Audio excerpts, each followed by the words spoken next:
General साहब, आप क्या लगता है, कुछ लोग ये भी रेफरेंस दे रहे हैं कि 9/11 के बाद मुशर्रफ की जब मीटिंग हुई थी और बाद में जब ये बात की गई थी either you are with us or you are with the terrorist, क्या इस तरह की कोई सिचुएशन इस मीटिंग के बाद या इस दौरे के बाद बन सकती है पाकिस्तान के लिए? Aisha, thank you for the invite. It's a great pleasure amongst being such an elite panel.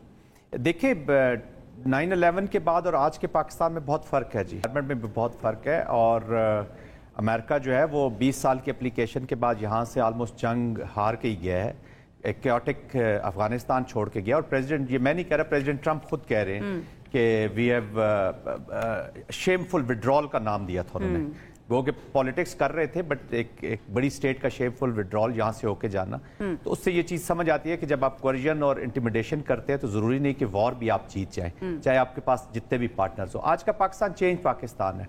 They are talking to a Pakistan जिसने अपनी रिसेंट हिस्ट्री में, रिसेंट पास्ट में अपनी डिफाइंस दिखाई है।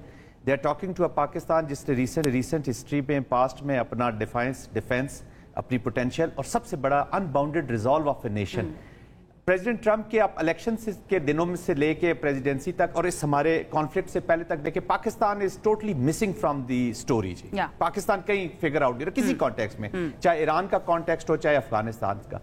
इस लड़ाई से थोड़ा अरसा पहले पाकिस्तान और अमेरिका का एक जो ऑलरेडी कोलैबोरेशन चल रहा है, एक खामोश कोलैबोरेशन चल रहा था with regards to the terrorism जो अफगानिस्तान की सॉइल से, क्योंकि अफगानिस्तान अब अमेरिका को भी पता है कि ये एक फ्रेंचाइजेज यहाँ पे बहुत सारी आ गई हैं और बहुत सारे इंटरनेशनल स्पॉयलर्स जो इंस्टेबिलिटी के फैक्टर्स हैं major, I am talking about the Indians, कि उनकी इन्वॉल्वमेंट है। इंस्टेबिलिटी का सबसे बड़ा फैक्टर इस वक्त इस रीजन में इंडिया है और मिडिल ईस्ट में इजराइल है।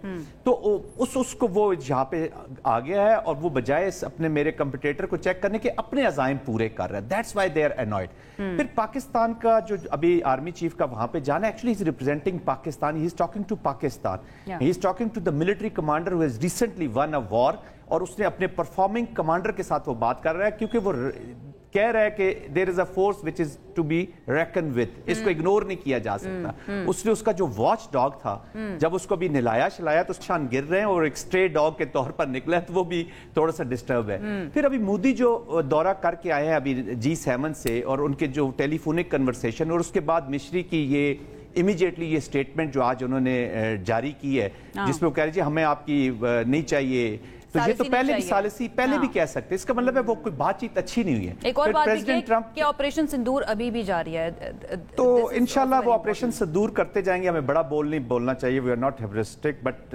ऑपरेशन कलंक का टीका भी पाकिस्तान ने तैयार रखा हुआ है जी। तो वो जितना सिंदूर, वो unfortunately we are victim of a radicalized एक थकी हुई सोच। मेरे लिए तो इस वक्त जनरल आसिम मुनीर का सबसे बड़ा चैलेंज वहां पे जो इंडिया की हरकतें हैं वो बताना है कि वो प्रेसिडेंट ट्रंप को किस तरीके से बताएं, क्योंकि इतनी गिरी हुई छोटी हरकतें हैं कि वो एक आर्मी चीफ इतने स्टेचर के शख्स के मुंह से बताते, शायद वो प्रेसिडेंट ट्रंप समझे कि नहीं ऐसा नहीं मुमकिन हो, जैसे आप बच्चों की शिकायत किसी बड़े से लगा